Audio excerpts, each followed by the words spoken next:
ஐந்தாவது கணக்கு y equal to e power 3x by 1 plus e power x. இதை வந்து நம்ம யூன்னு எடுக்கிறோம், இதை வின்னு எடுக்கிறோம்.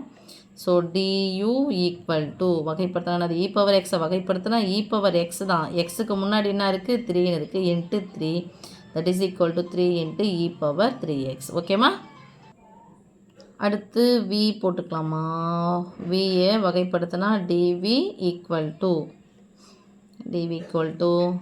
1 வகைப்படுத்தினா 0, இ பவர் எக்ஸை வகைப்படுத்தினா இ பவர் எக்ஸ் தான். Okay, 0 plus e power x 0 போட வேண்டிய அவசியம் இல்லை. இப்போ ஃபார்முலா என்னது, y dash equal to u by v மெத்தட்னா by v square into v into du minus u into dv that is equal to by போட்டுக்கிறோம் V square. வின்றது தான் 1 plus e power X the whole square. 2 உறுப்பாக இருக்குது, அதனால் அதை whole square பண்ணணும்.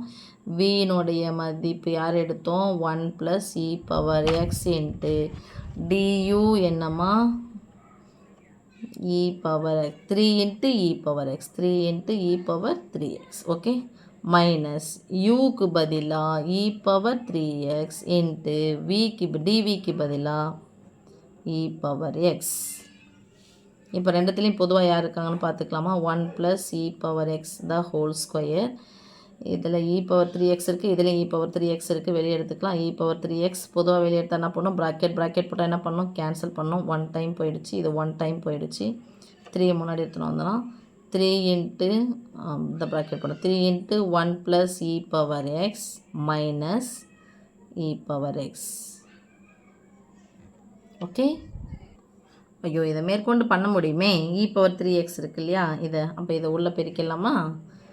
இப்போது நாங்கள் போடுற சாமி y dash equal to by போட்டுக்கலாம் 1 ப்ளஸ் இ பவர் எக்ஸ் தான் whole square, e power 3x அப்படியே இருக்கட்டும். 3 plus 3 into e power x, இங்கே மைனஸ் ஒரு இ பவர் எக்ஸ். ஒத்த உறுப்புகளை ஒன்றா பாருங்கள். 3 இ பவர் எக்ஸ் மைனஸ் ஒரு இ பவர் கழிச்சா என்ன வரும், 3 ப்ளஸ் பெரியனுடைய குறி plus 2 into e power X. ரைட்மா. இதை மேற்கொண்டும் பண்ணணும் அப்படின்னு சொன்னால் உங்கள் புக் ஆன்சர் வர வரைக்கும் இது உள்ளே எடுத்து போயிருங்கப்பா. 3 இன்ட்டு இ பவர் 3x வருமா, இன்ட்டு இ பவர் ஒரு எக்ஸையும் இ பவர் 3xையும் அடிமானங்கள் ஒரே மாதிரி இருந்து நடுவில் பெருக்கல் வந்துச்சுன்னா அடுக்குகள் என்ன பண்ணிக்கணும், கூட்டிக்கணும்.